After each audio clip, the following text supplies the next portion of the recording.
하나님 말씀 데살로니가 후서 2장 13절에서 3장 5절까지입니다.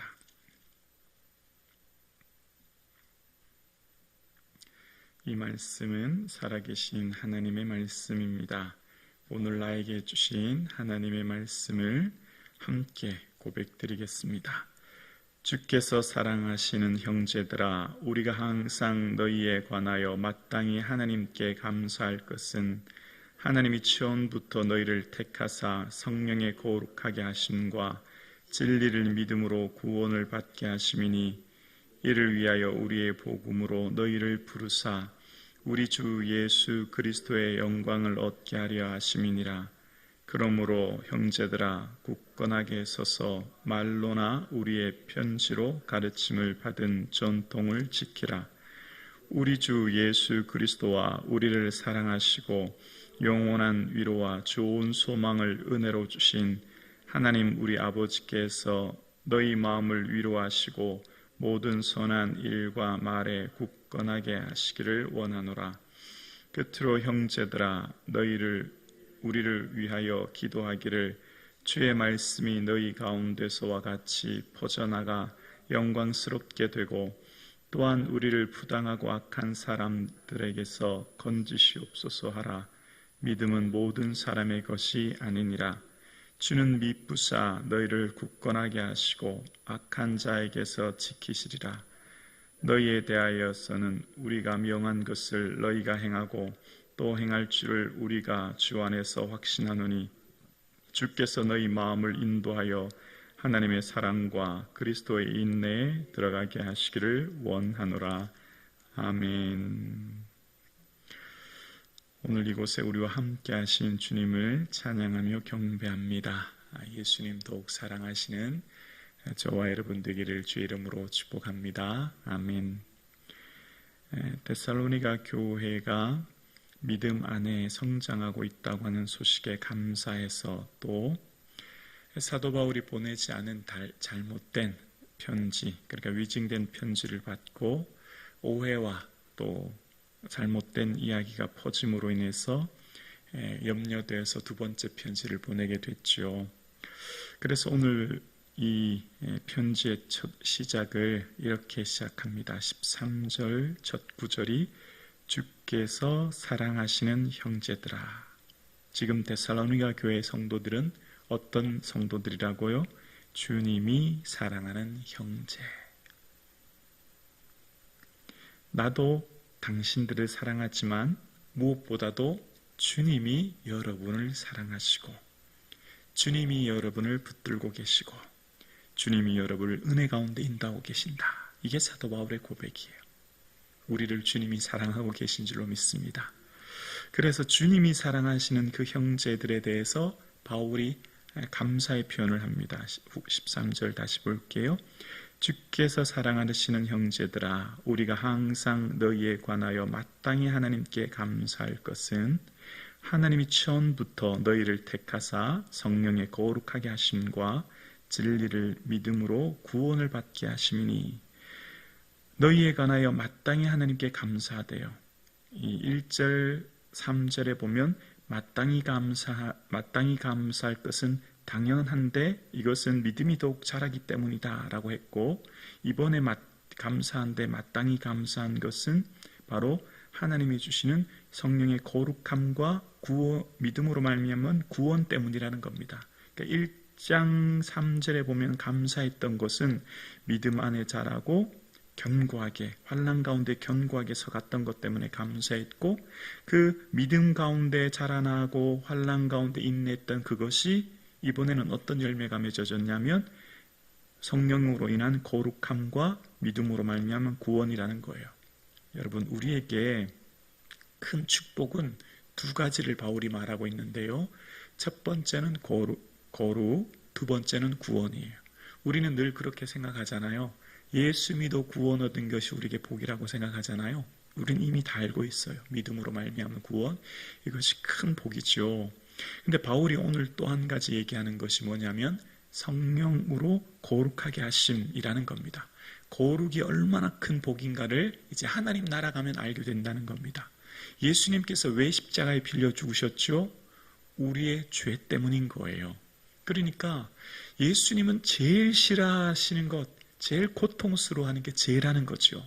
성령님이 임재하고 나면 거룩함으로 변화됩니다. 이것이 우리에게 최고의 은혜요 복이요 주님을 닮아가는 것이죠. 우리 한 사람이 거룩하게 되면 공동체가 변화되어집니다. 왜 공동체에 상처와 아픔이 많을까요?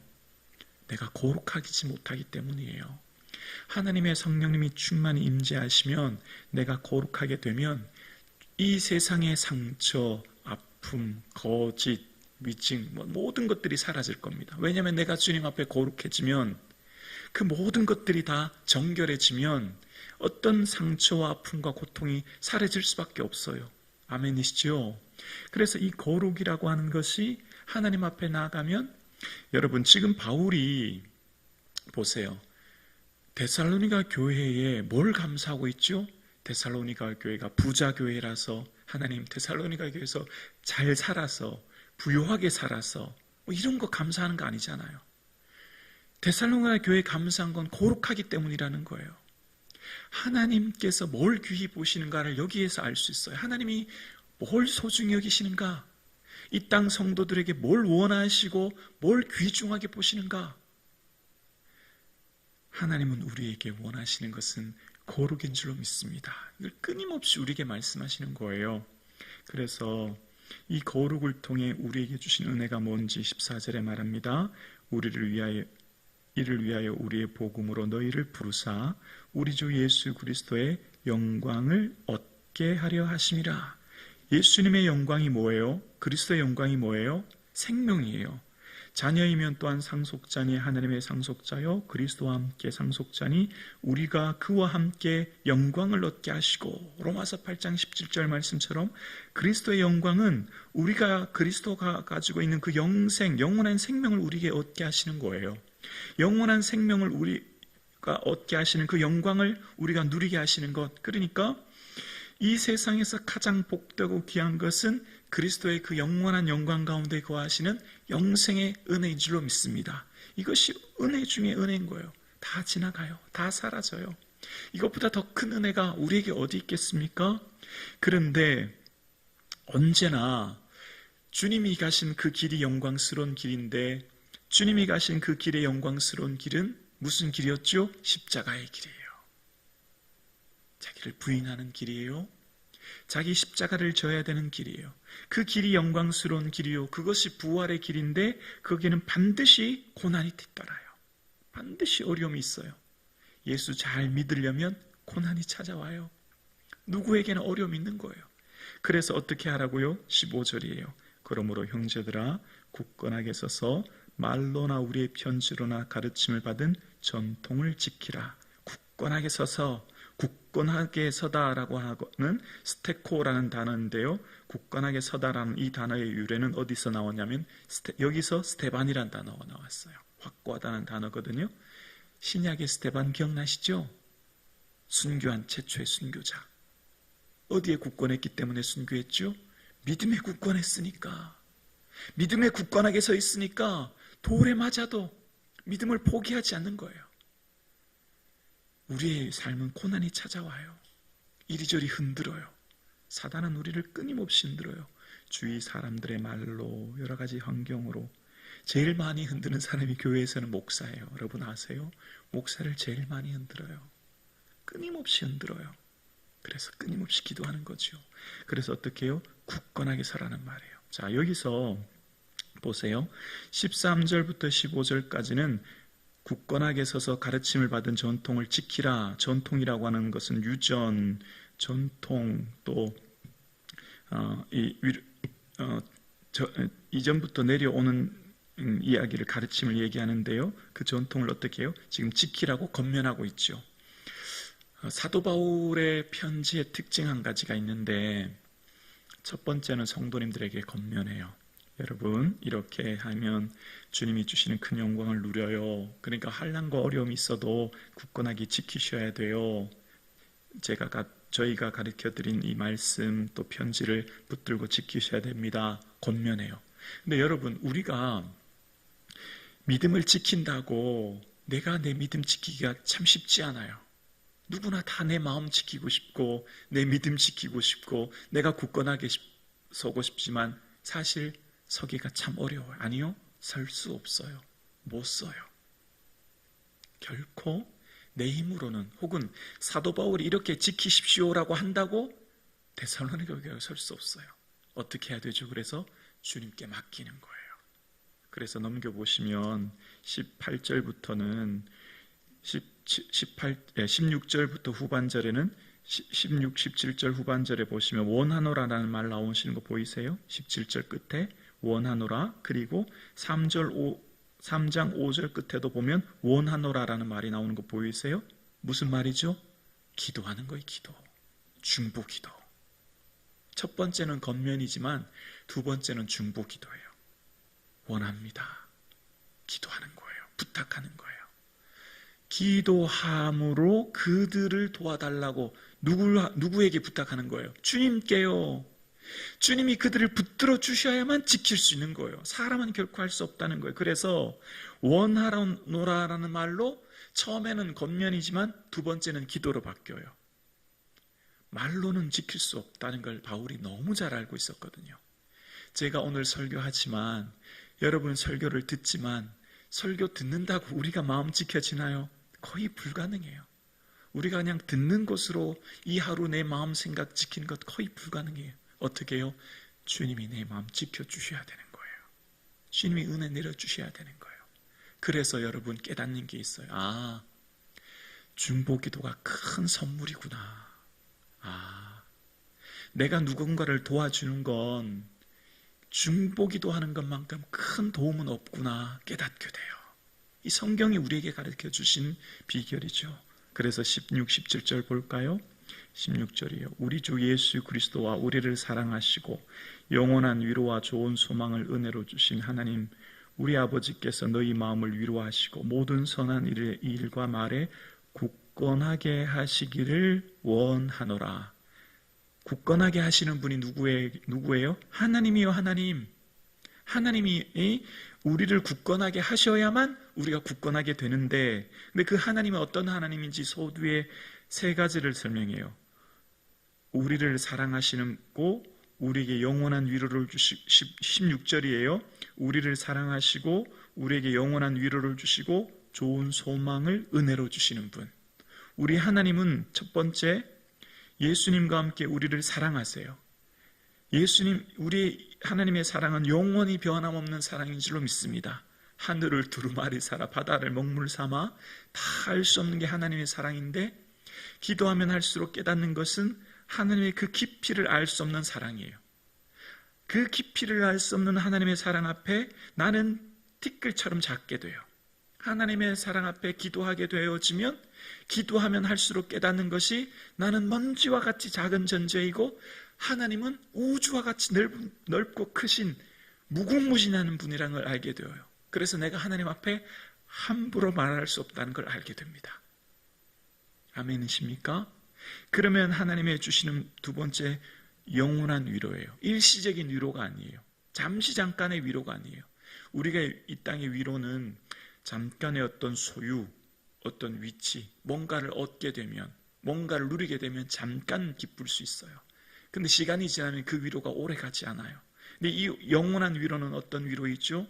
하나님이 주시는 이 위로는 하나님 앞에 엎드리면 한결같이 주시는 위로예요.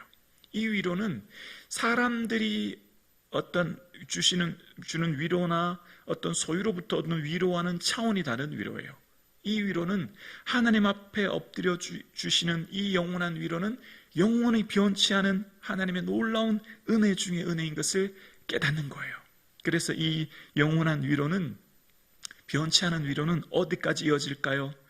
지금 이 땅에서 우리에게 위로하시는 이 위로는 천국까지 이어지는 위로예요.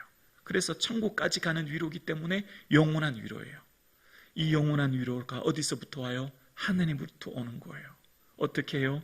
굳건하게 지키시기를 원하노라 했던 기도로부터 하나님이 주시는 것을 깨닫게 되는 거예요. 그래서 하나님 앞에 엎드리고 기도하는 자에게 주시는 이 영원한 위로를 누리게 돼요. 그리고 좋은 소망을 은혜로 주세요. 이 땅의 소망은 다 잠시 잠깐에 변하고 사라질 소망들이지만 우리의 소망은, 좋은 소망은 영원히 변치 않은 소망이요, 이 소망을 붙드는 자는 하나님 나라까지 이끌게 되죠. 이 소망이 뭐죠? 저 영원한 천국에 이르게 되는 주를 만나는 소망이에요. 자, 낮게나 주님 다시 오실 날을 바라보고, 저는 오늘 주님 오셨으면 좋겠어요. 정말 오늘 좀 오셨으면 좋겠어요. 오늘 밤에라도 오셨으면 좋겠어요. 이 소망이 우리를 이끌어가는 거예요. 주님 만나시기를. 그래서 내가 하는 게 아니라 누가 하시는 거예요? 하나님이 굳건하게 하시는 거예요. 하나님이 우리를 지켜주시는 거예요.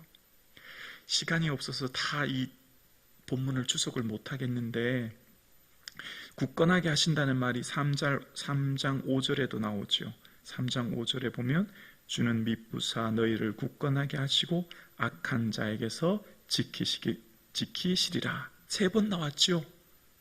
첫 번째는 굳건하게 하라 권면했지만 이 뒤부터는 굳건하게 하시기를 다 주님께 부탁하는 거예요. 부탁. 내가 할 수 없다는 걸 알기 때문이에요. 그래서 사도 바울이 이 3장 1절에 보면 끝으로 형제들아 너희는 우리를 위해 뭐 하라고요? 기도하기를. 내가 당신들을 위해 기도하듯 당신들도 우리를 위해 기도해 주십시오. 사도 바울이 강조하는 것 중보기도예요. 이 기도만큼 중요하게 없다는 것을 강조하는 거죠. 그러면서 2절에 보면 믿음은 모든 사람의 것이 아님을 알기 때문입니다. 그래서 5절입니다. 이 시간이 없어서 5절만 볼게요. 주께서 너희 마음을 인도하여 하나님의 사랑과 그리스도의 인내에 들어가게 하시기를 원하노라. 아멘. 사도 바울이 데살로니가 교회, 아직은 믿음과 신앙이 어린 데살로니가 교회의 성도들을 향해 중보하는 것은 하나님의 사랑과 그리스도의 인내에 들어갈 수 있도록 그 마음을 붙들어 달라고 기도하는 것입니다. 누가 하나님의 사랑을 알 수 있을까요? 하나님 앞에 엎드리는 사람은 하나님의 사랑을 알게 되고, 또 하나님 앞에 엎드리는 그 자에게 하나님의 인내가 이끌게 되는 것을 알기 때문에 원하노라 라고 중보하고 기도하고 있는 것입니다. 하나님 우리를 영원히 변치 않은 사랑으로 우리를 사랑하고 계신 줄 믿습니다. 그 하나님의 사랑 가운데 있는 우리들은 특별히 주님께서 오늘도 인내하고 계세요. 예수 그리스도께서 인내하고 계시죠. 주께 돌아오기를. 당신의 핏값으로 이 땅의 수많은 80억 인구가 다 주께 돌아오기를 원합니다. 주님은 모든 사람이 진리를 아시며 그 진리에 이르기를 원하시는 게 주의 마음이에요. 한 사람이라도 더 주께 돌아오기를 주님은 오늘도 인내하고 기다리고 계신 주의 마음인 것이죠. 오늘 함께 예배드리시는 사랑하는 우리 장로님, 권사님, 집사님, 여러분의 삶에 하나님이 우리 마음을 굳건하게 지켜주시기를 주님께 위탁하고 부탁하고 기도하는 이 아침 되기를 주의 이름으로 축원합니다.